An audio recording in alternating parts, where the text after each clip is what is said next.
rosemary grilled beef tomahawk, cherry smoked strip steak with cutting board sauce, and bacon wrapped albacore filet mignon. Carnivores, listen up. Today there's much at stake. From the Alisal Guest Ranch and Resort in Solvang, California, I'm Stephen Raichlen. And this is Project Smoke.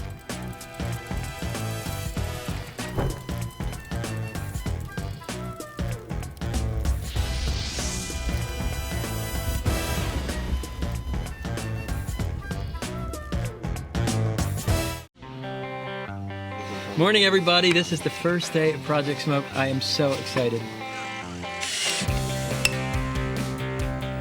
This will ensure us a good show.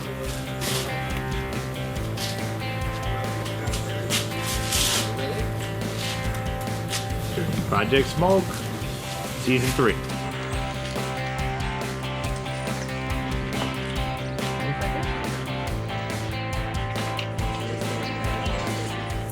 Good. In grilling and barbecue, there's never one right answer. There are always many ways to get to a delicious destination. And so I love to experiment. So in this show alone, you're going to see a classic compound butter flavored with blue cheese. That's the classic French way to do it. You're going to see a cutting board sauce, which is a brand new, radical, deconstructed way to sauce a steak. And you're going to see a steak that actually doesn't even come from a cow, but comes from a fish. First up, the beef tomahawk. Now, the beef tomahawk is a rib steak with an extended section of the rib bone. And take a look at this gorgeous marbling. This steak has been dry aged for 4 weeks. With the marbling, you can see all this beautiful interstitial fat. That's going to melt during the grilling process, keeping the meat moist, giving you a luscious mouthfeel. So the first step is to season the beef. And we'll start with coarse sea salt. And I like to sprinkle the salt from on high so you get an even coating. Then freshly ground black pepper. Next, chopped fresh rosemary. And last of all, finely chopped fresh garlic. Then what you want to do is just drizzle a little extra virgin olive oil on top of each steak.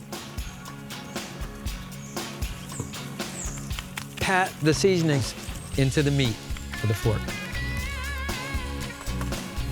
And we'll turn the beef tomahawks over and season them the same way.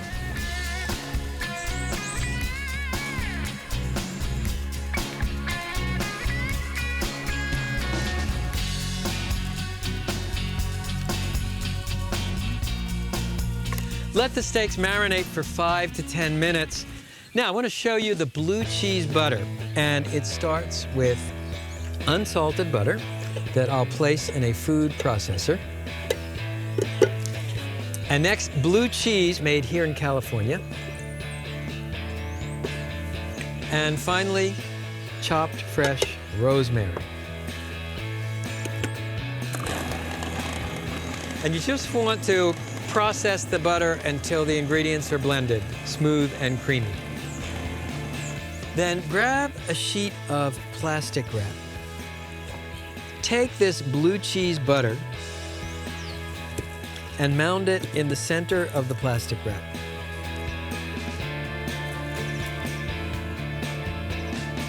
Roll up the plastic, then twist the ends to make a compact cylinder.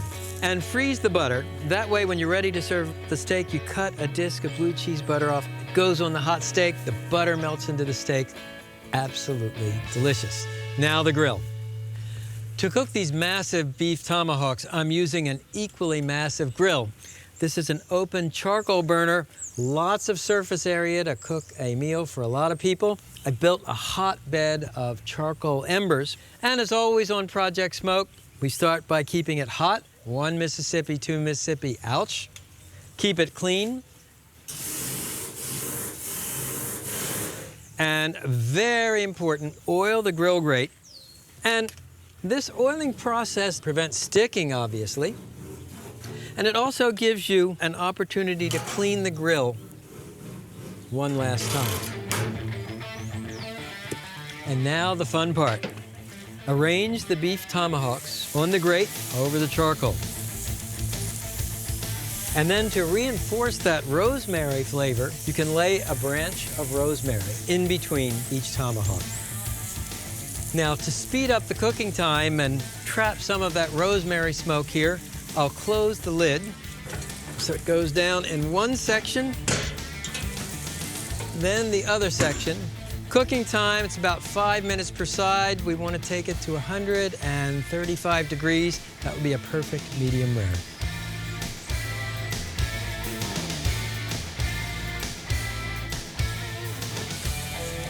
Oh, look at that. So how do you know when your tomahawks are ready to turn? Well, first of all, you'll see blood beating up on the tops of the steaks. And then, of course, you can see the bottom is a gorgeous golden brown.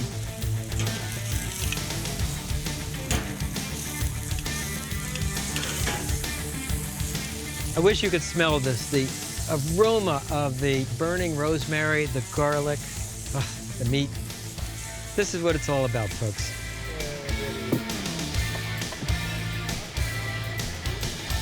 So how do you know when your tomahawks are ready? Well, first of all, there's the poke test.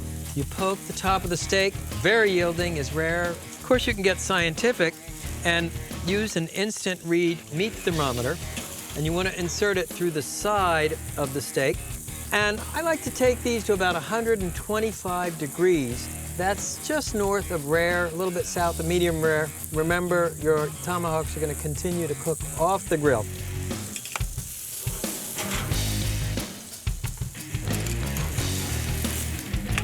These look amazing.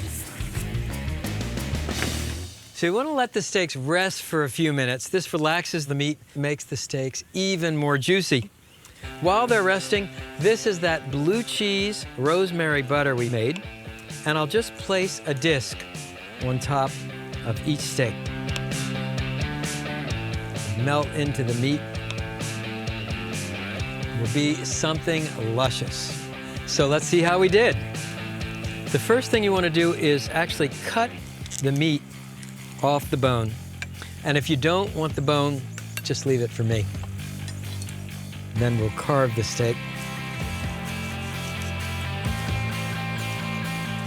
Beautiful. Look at that color.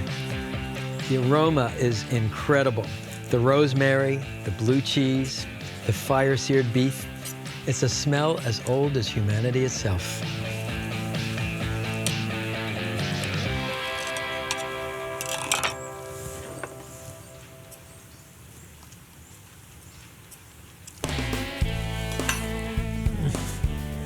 Oh man, that is incredible. The rosemary smoke, the blue cheese, just the charred, smoky flavor of the steak. This tomahawk is everything a steak should be. Up next, a cherry smoked strip steak with board sauce.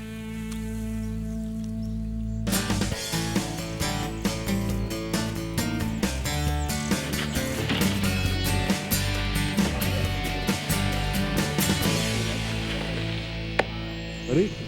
Go. Where there's smoke, there's fire. Our next dish harnesses the flavor-blasting power of live fire and wood smoke on one of my all-time favorite steaks, the New York Strip.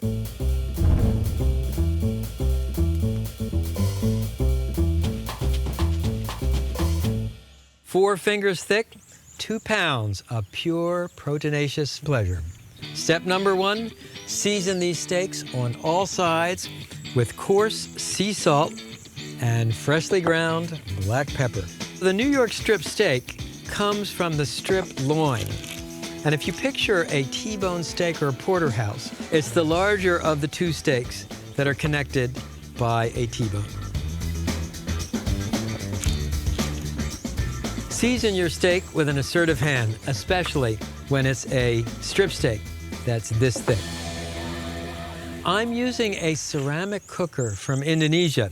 I filled the coal basket with unlit charcoal, and to generate wood smoke, we're going to add a couple of cherry wood chunks to the coals.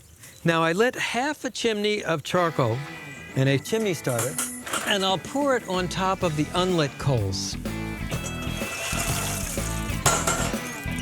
Now install the grill grate and go get your steaks.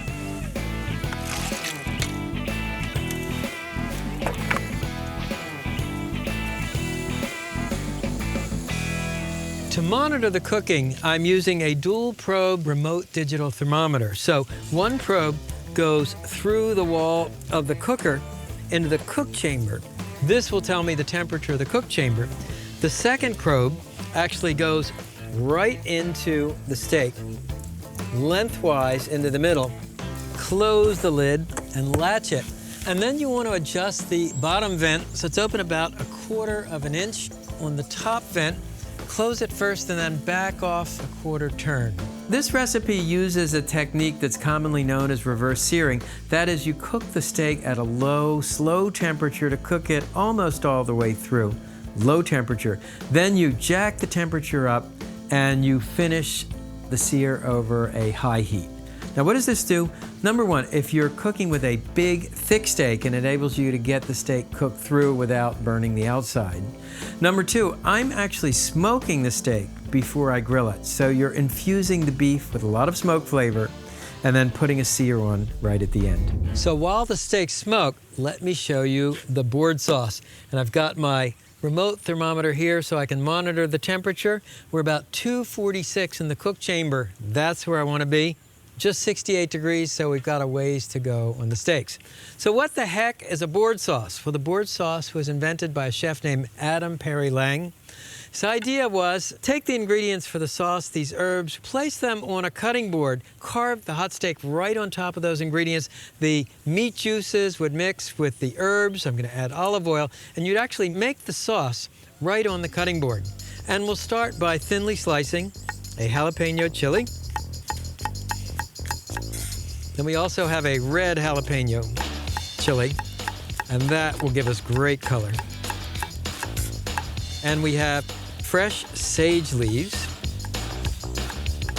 and fresh scallions, thinly sliced.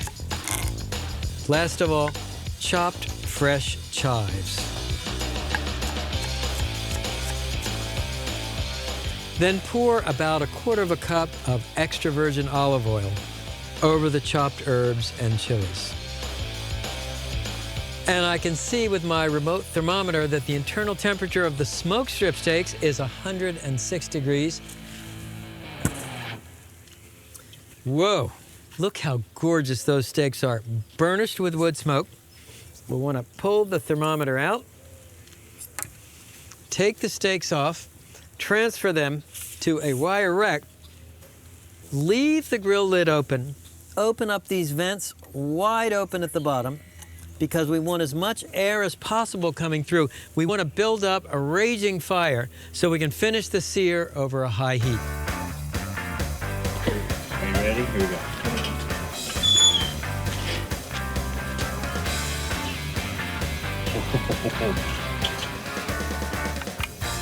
Smoky, smoky.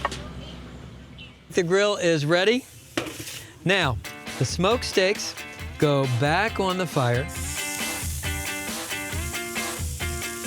We're looking for an internal temperature now of 120 if you like your steak rare, 130 if you like your steak medium rare.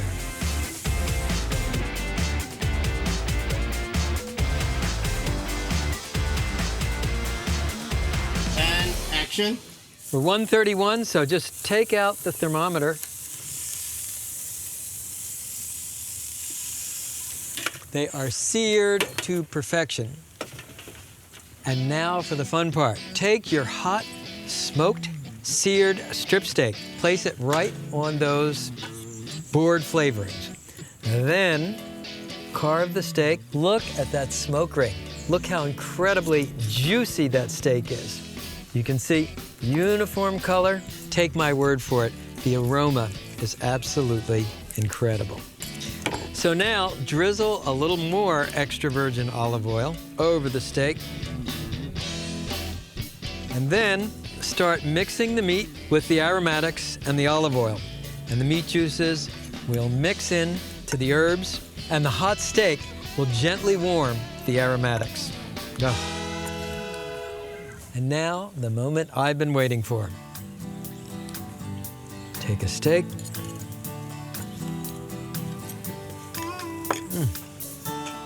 This is insanely good. The steak is tender, it's smoky, sort of like a steak that thinks it's a brisket. And you've got the heat from the jalapenos, the aromatics from the sage.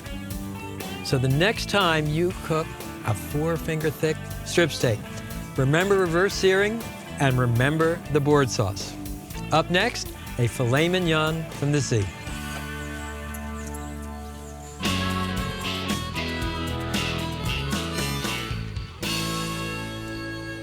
And action.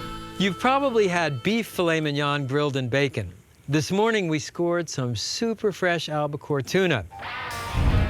I give you a Project Smoke First filet mignon of the sea. It starts with a beautiful albacore tuna loin, weighs about 1.5 pounds. Season on all sides with coarse sea salt and freshly ground black pepper. Next, I'll squeeze fresh lemon juice over the albacore, and I squeeze it through my fingers to catch any seeds. Then a drizzle of extra virgin olive oil. And that's all the seasoning I'll use on the fish. When fish is this fresh, you want to keep the seasonings simple. Now I've cut 4 lengths of butcher string arranged in parallel rows. And I'll lay 1 strip of bacon perpendicular to the strings, and then place the albacore loin on top of the bacon. Next, take another strip of bacon, lay it on one side, and 3rd strip, lay it on the other side. Now bring the strings together, loop once and twice, pull tight to seal, loop through again, and tie off the bacon. And that second loop locks the string in place so you can pull it tight and tie it off. Then simply grab kitchen scissors and trim off the excess string. Then return the albacore fillet to the pan over ice. So now the sauce. It's a riff on a classic French béarnaise sauce. We'll start by melting butter in a saucepan and adding finely chopped shallots. At the same time, 1 tablespoon of cracked black peppercorn. That'll reinforce the pepper flavor on the albacore fillets. Next, add about 1/4 cup of cognac. Bring it to a boil. And for heightened drama and to get rid of the excess alcohol flavor, you can tip it to flambe the cognac. Next, dry white wine. Boil the wine until reduced by half. Then add heavy cream.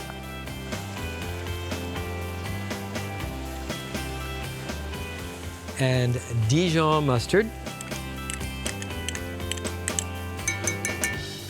And we can add a little salt and a little pepper. Once the sauce comes to a boil, reduce the heat and gently simmer until thick and creamy. Meanwhile, let me show you the grill. Here's the newest addition to the Project Smoke collection. It's a combination wood-burning grill and plancha. Plancha being a fire-heated griddle. To fire it up, you start with a couple chimneys of lit charcoal, and then add logs to the fire, and these logs are going to generate a great smoke flavor. So once the wood is in, place the grate on the grill. How do you know when the grill is hot enough for grilling? Well, you can drop a few drops of water on the plancha part, and if they evaporate instantly, you're in business. Or you can go high-tech with this point-and-shoot laser thermometer. 375 degrees, right where you want to be. And like a conventional grill, you oil the plancha and the grate with a grill oiler drawn across the surface And don't forget to oil the bars of the grate. So take one of the bacon-wrapped albacore fillets and place it on the plancha.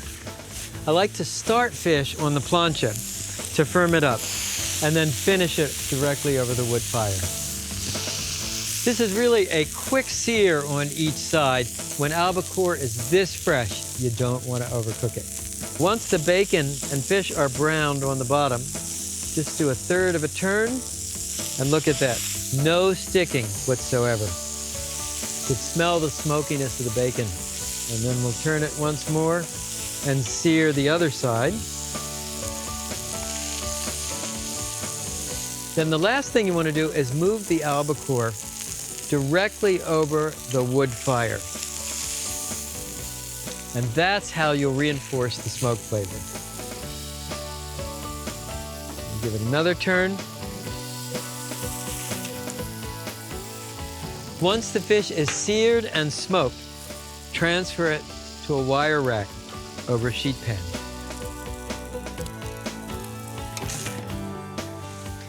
So let the albacore rest a minute before you carve it and finish up the sauce. You can see the cream and wine have reduced nicely. Add finely chopped fresh tarragon and a few drops of fresh lemon juice.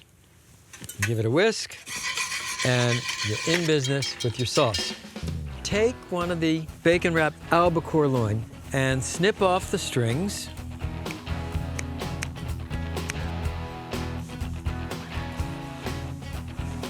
And then cut the albacore crosswise. Oh, look at that. Nice smoky sear on the outside, and the fish is beautifully rare in the center. Just fan the albacore slices in a circle. And here's your last medallion. The fish is so beautiful this way. I like to put the sauce on the platter, not over the fish.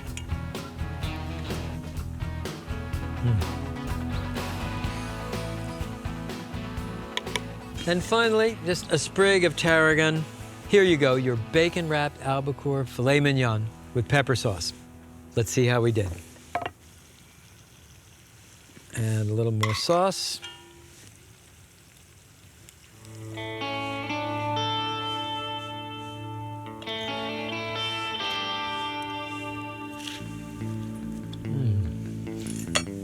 Wow. This is really amazing. The fish is fresh, sushi quality in the center, that nice bacon sear, and you've got the licorice from the tarragon, tartness from the sauce. This is a great steak from the sea. So now you know how to grill a beef tomahawk, smoke a strip steak, and grill filet mignon from the sea. There's much at stake. See you next time. Excellent. Day one. It's a beautiful morning. We're ready to do Project Smoke.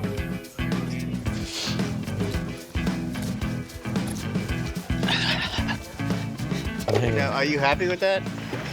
Am I happy? I'm happy. I'm not happy. Correct. Does it feel like we've been in this recipe for most of the month of February? Camera's rolling. Here we go. Ready? Did everybody note that that was a one-take Raichlen? That was a one-take.